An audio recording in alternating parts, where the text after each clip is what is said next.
چیزیں بھی ضروری ہوتی ہیں۔ نماز کے لیے وضو فرض ہے۔ آقا کریم صلی اللہ علیہ وسلم نے ارشاد فرمایا الطہور نصف الایمان، طہارت آدھا ایمان ہے، سبحان اللہ۔ اور فرمایا وضو نماز کی چابی ہے، مفتاح الصلاۃ۔ وضو نماز کے لیے کیوں فرض ہے؟ کیونکہ بغیر پاکی کی نماز ہوتی ہے، بغیر پاکی کے نماز نہیں ہوتی، بغیر طہارت کے نماز نہیں ہوتی، تو اس لیے وضو فرض ہے۔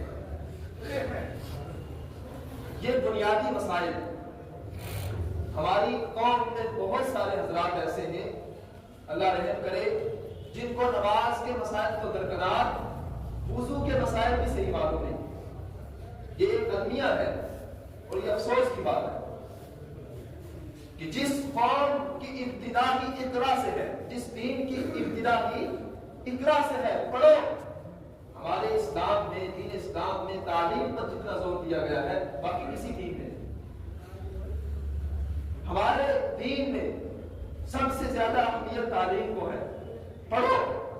لیکن افسوس ہے دنیا کی مصروفیات اتنی ہو چکی ہیں، آج کا مسلمان دنیاوی مصروفیات میں اتنا غرق ہو چکا ہے، اتنا کھو چکا ہے کہ جو ضروریات دین ہیں، جو ضروری مسائل ہیں، ان سے بھی جو ہے وہ دور ہے۔ یہ افسوس کی بات ہے۔ وضو کے مسائل اللہ رب العزت نے قرآن میں فرمایا یا ایھا الذین آمنوا اذا قمتم الی الصلاۃ فاغسلوا وجوہکم وایدیکم الی المرافق وامسحوا برؤوسکم وارجلکم الی الکعبین۔ اس آیت کریمہ میں اللہ رب العزت نے وضو کے فرائض بیان فرمائے۔ یہ تو آپ کو معلوم ہونا چاہیے کہ وضو کے اندر کتنے فرائض ہیں؟ 4 فرض ہیں۔ چہرہ دھونا، دونوں ہاتھوں کا کنگن سمیت دھونا، اور سر کا مسح کرنا، دونوں پاؤں کا ٹخنوں سمیت دھونا، یہ 4 فرض ہیں وضو کے اندر۔ اگر یہ انکمپلیٹ ہو، یہ مکمل نہ ہو تو وضو نہیں ہوگا۔ اس کے علاوہ کلی کرنا، ناک میں پانی چڑھانا، یہ سنت ہے۔ 3 بار کلی کرے، 3 بار ناک میں پانی چڑھائے، اور ہر وضو کو 3 بار دھونا، یہ بھی سنت ہے۔ اور ہر وضو میں کے دھونے میں ترتیب کا ہونا، یہ بھی سنت ہے۔ یعنی پہلے چہرہ دھوئے، پھر ہاتھ دھوئے، پھر منہ دھوئے، پھر ہاتھ دھوئے، اور پھر مسح، یہ ترتیب، یہ بھی سنت ہے۔ علی ترتیب وضو کرنا سنت ہے، اور وضو میں نیت بھی سنت ہے، ٹھیک ہے۔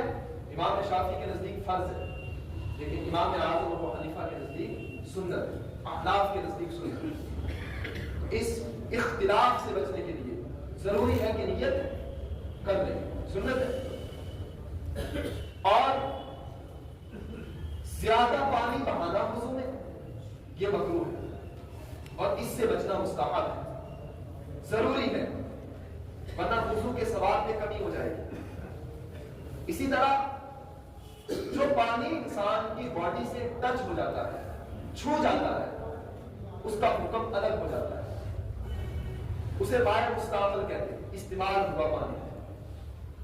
تو ایک تو وہ پانی ہے جس کو ہم نے استعمال نہیں کیا، ایک وہ پانی جس کو ہم استعمال کر چکے ہیں، دونوں کا حکم الگ ہو جائے گا۔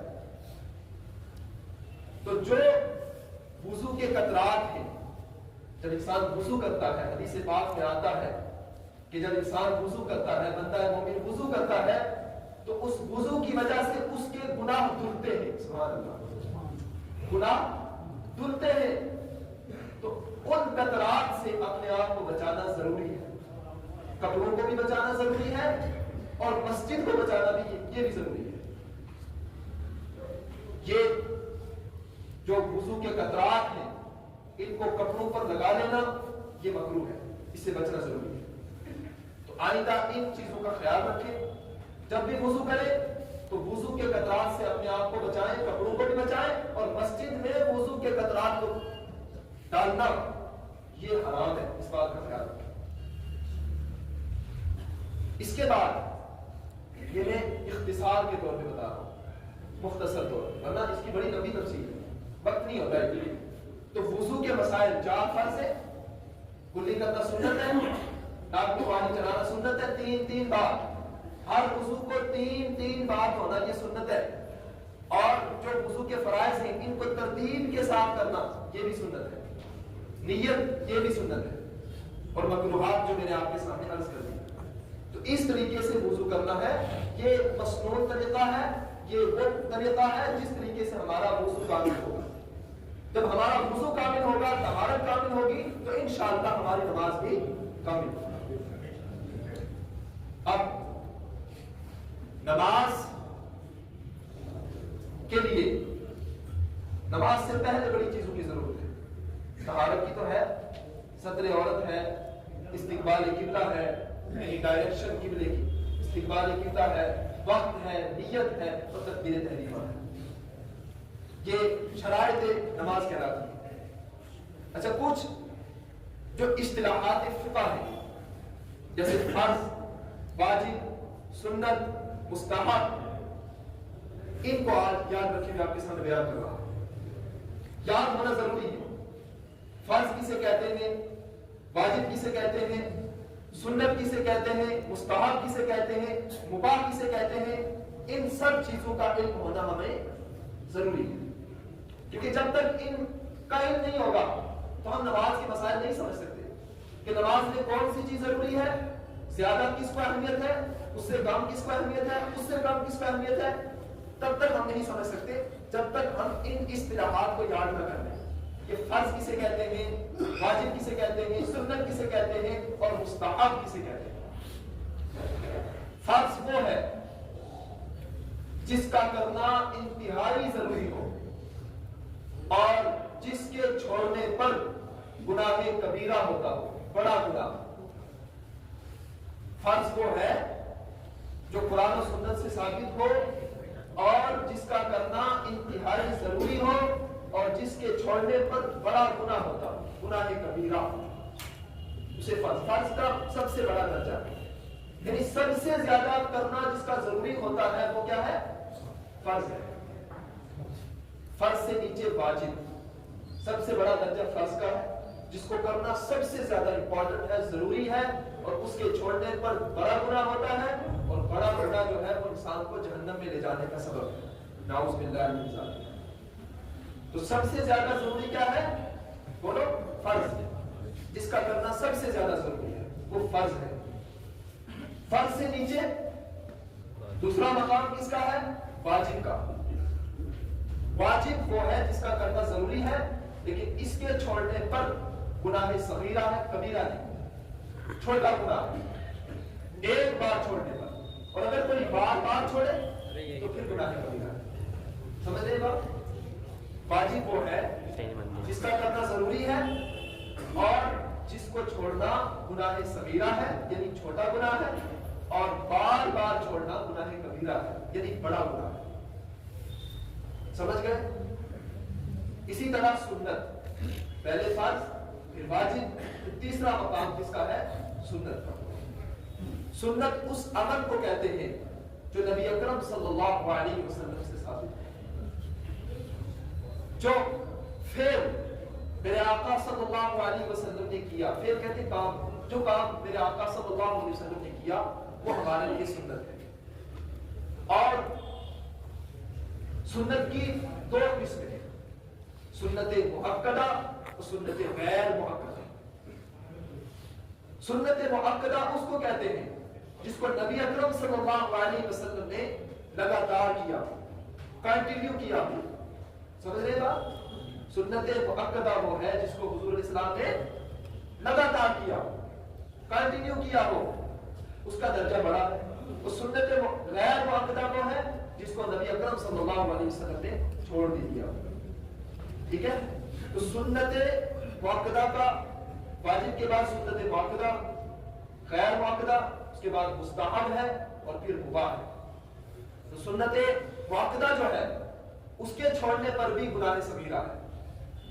کیا ہے؟ گناہ صغیرہ، چھوٹا گناہ ہے. اور اگر کوئی بار بار چھوڑے تو اس پر بھی گناہ کبیرہ ہے. اس کا مقام واجب سے تھوڑا چھوٹا ہوتا ہے، واجب کے قریب ہوتی ہے سنت مؤکدہ، پھر اس سے نیچے سنت غیر مؤکدہ. اور سنت غیر مؤکدہ وہ ہے، اس کو مستحب کیا لیا؟ مستحب اور سنت غیر مؤکدہ سیم ہے. اس کا کرنا ثواب ہے اور اس کے چھوڑنے پر کوئی گناہ نہیں. سمجھے گا؟ سنت غیر مؤکدہ اور مستحب دونوں کا مقام ایک ہے. اس کے کرنے پر ثواب ہے اور چھوڑنے پر کوئی گناہ نہیں. اور اس کے بعد مباح، اس کا آخری درجہ ہے. مباح اسے کہتے ہیں جس کا کرنا اور نہ کرنا دونوں برابر. تو یہ اصطلاحات فقہ سب سے زیادہ ضروری فرض ہے، جس کا کرنا انتہائی ضروری ہے، جس کو چھوڑنے پر بڑا گناہ ہے، اس کے بعد واجب ہے، جس کا کرنا بھی ضروری ہے لیکن اس کے ایک بار چھوڑنے پر گناہ صغیرہ ہے اور بار بار چھوڑنے پر گناہ کبیرہ یعنی بڑا گناہ ہے. اس کے بعد سنت مؤکدہ ہے، اس کا چھوڑنا بھی گناہ صغیرہ ہے اور بار بار چھوڑنا گناہ کبیرہ ہے. اس کے بعد سنت غیر مؤکدہ مستحب، جس کا کرنا شریعت میں اچھا ہے، محبوب ہے، مستحسن ہے، اور جس کا چھوڑنا گناہ نہیں ہے، کوئی مذائقہ نہیں ہے، کوئی معاوضہ نہیں. اور مباح سے کہتے ہیں جس کا کرنا برابر. اب یہ تو وہ تھے جن کا کرنا ضروری ہے اور کچھ وہ ہیں جن کو نہ کرنا ضروری ہے. بات سمجھ آ رہی ہے؟ فرض کا مقابلہ ہوتا ہے حرام سے.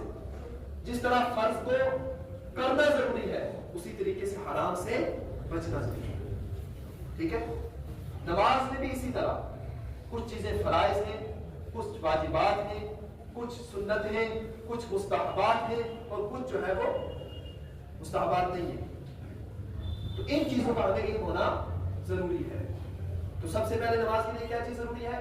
طہارت، جو میں نے آپ کے سامنے ذکر کر دیا اختصار کے طور پہ. اس کے بعد ستر عورت یعنی پردہ ہونا. ستر عورت، عورت کا پورا جسم عورت ہے سوائے اس کے چہرے کے، دو ہاتھوں کے اور دو پاؤں کے. ان تین چیزوں کے علاوہ عورت کا پورا جسم، پوری باڈی عورت ہے، وہ ظاہر نہیں کر سکتی، گناہ ہے اس کے لیے. آج کل آپ نے دیکھا ہوگا ہمارے گھروں کا ماحول بھی اللہ ماشاء اللہ اللہ بچائے، بڑا باریک کپڑا پہن کر عورتیں نماز پڑھتی ہیں جو کہ صدر کے لیے کافی نہیں ہے.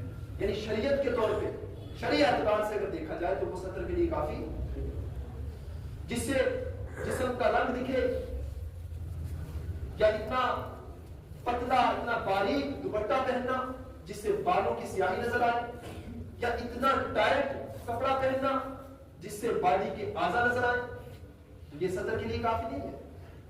تو ایسا کپڑا اگر کوئی عورت نماز پہن کر نماز پڑھے جو باریک ہے، جس سے باڈی دکھتی ہے، یا اتنا ٹائٹ کپڑا جس سے اعضائے بدن نظر آتے ہیں، یا اتنا باریک دوپٹہ پہن کر نماز پڑھتی ہے کہ جس سے بالوں کی سیاہی نظر آتی ہے، تو وہ نماز نہیں، وہ نماز مکروہ ہے، تحریمی ہے، اس کا لوٹانا واجب ہے. سمجھ آ گئی بات؟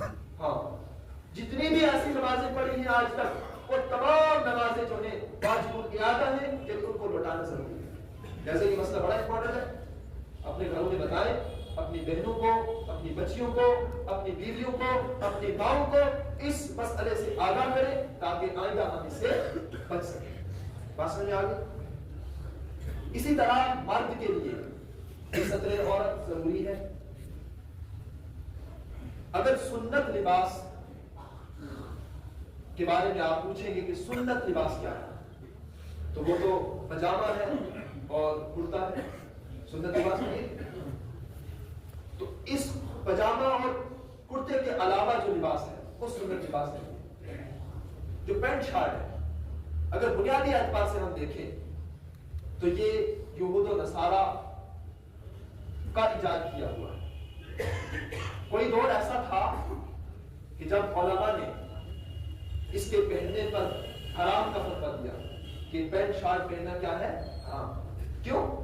کیونکہ یہ یہود و نصارہ کا شیوا ہے، ان کا شعار ہے. اور حدیث پاک کیا ہے؟ حضور فرماتے ہیں من تشبہ بقوم فہو منہم، تو جس قوم سے مشابہت اختیار کرے وہ اسی قوم میں سے ہے.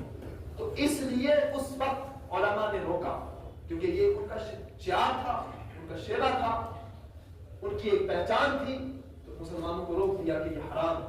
لیکن جو وقت گزرتا گیا لوگ زیادہ اس میں انوالو ہونے لگے، زیادہ سے زیادہ پہننے لگے، عموم بلوا پایا گیا. عموم بلوا اسے کہتے ہیں شریعت میں جس سے بچنا جو ہے وہ مستعذر ہو جائے، مشکل ہو جائے، اسے عموم بلوا کہتے ہیں. جب عموم بلوا پایا گیا یعنی زیادہ سے زیادہ لوگ یہ لباس پہننے لگے تو پھر اس وقت علماء نے اس میں جواز کا فیصلہ کیا کہ پہننا جائز ہے.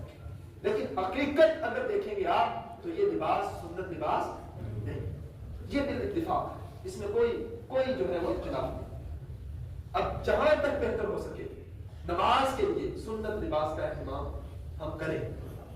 اچھا ایک مسئلہ یہ ہے، اللہ تعالیٰ ہم سب کو عمل کی توفیق عطا فرمائے. انشاءاللہ آئندہ جمعے میں اس سے